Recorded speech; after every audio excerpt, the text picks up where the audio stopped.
good morning mga marites natin dyan at mga parates. Yung mga ginagawa kong pakain ko sa aming itik ay sa umaga, yung mga gulay na yung mga damage, masira. Kagaya nito, talong, nagprito ng pakulam si Mrs. Talong. Daming talong na may mga uod. So, tatantarin ko ito, papakain ko sa itik namin. Tatantarin ko siya para matay-tainin.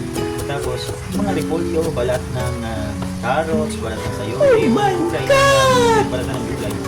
Tatad ko rin para kain doon sa mga alagang itik at manok sa bukid. Malaking bagay yun kasi organic. So, yun yung at saka mga katipid din sa kapapa. Kasi, usually, bibili ako ng mga mais. Ng mais. Tapos, yung mga mga tira-tira dito sa resto namin na mga galing sa plato, iniipon ko rin. At ang itik kasi, kahit anong naman kakainin niya, basta lang, tawag dito. Wala siyang inaayawan ng basta makakain. Basta kaya nilang yahid. Mga itik. Bato nga, kinakain nila minsan, di ba? Kasama natin sa katawan nila. Yan, kaya yun, natatad ko na ito. Ito pa, meron pa nga akong dito mga gulay. Ito mga gulay.